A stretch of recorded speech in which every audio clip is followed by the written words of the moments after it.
sehat. Upaya pemerintah dalam menyiapkan vaksin COVID-19 terus dilakukan. Selain penyediaan vaksin COVID-19 dengan tahapan pengujian hingga dikeluarkan izin dari Badan POM, kesiapan tenaga kesehatan juga dilakukan.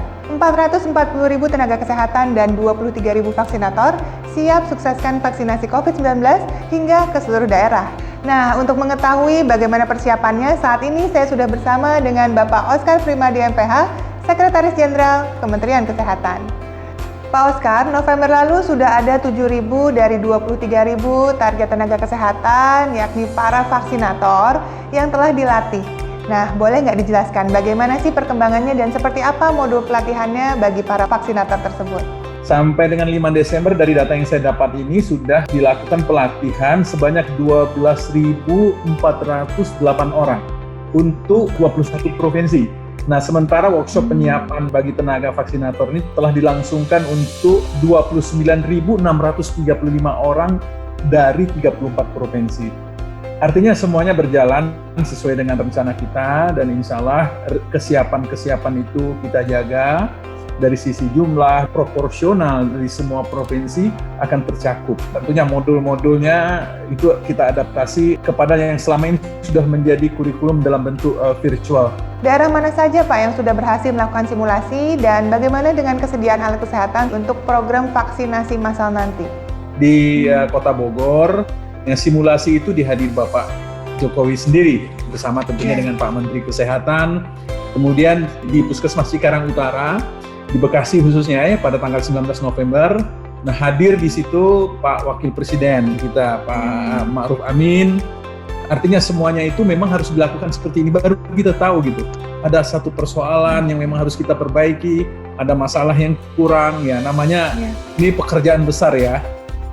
Tentang APD, Kemenkes juga menyiapkan untuk sosialisasi ke seluruh pelatihan vaksinator ini sekaligus penyediaan cold chain, logistik pendukung termasuk APD level 1-nya.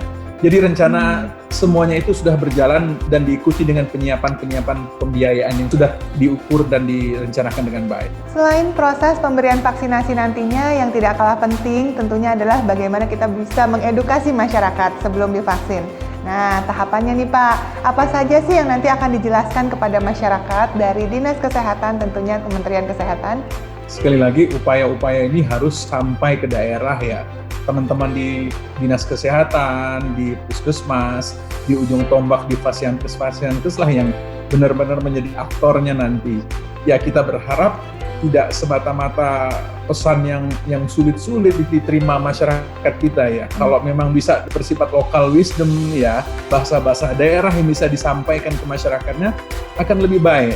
Tapi secara umum dalam konteks ini kita tentunya sudah membuat semacam guidance ya untuk teman-teman mengkomunikasikan itu. Pertama-tama barangkali tahapan kita menginginkan bahwa teman-teman itu paham bahwa betapa pentingnya vaksinasi. Pemahaman kita tentang kehalalan juga sudah kita upayakan penguatan dengan Majelis Ulama Indonesia misalnya. Semuanya itu betul-betul sudah disiapkan oleh pemerintah secara dini dan tentunya akan memberikan penguatan kepada teman-teman daerah untuk dapat mengkomunikasikan dengan baik. Yang ketiga adalah efektivitas daripada vaksinasi. Itu juga harus dikomunikasikan dengan benar ya. Karena sekali lagi vaksin yang efektif itu tentunya untuk melindungi individu dan juga masyarakat dari penularan terhadap penyakit-penyakit dan juga kemungkinan mengalami gejala yang lebih ringan bila terkena penyakit tersebut. Seperti misalnya vaksin influenza.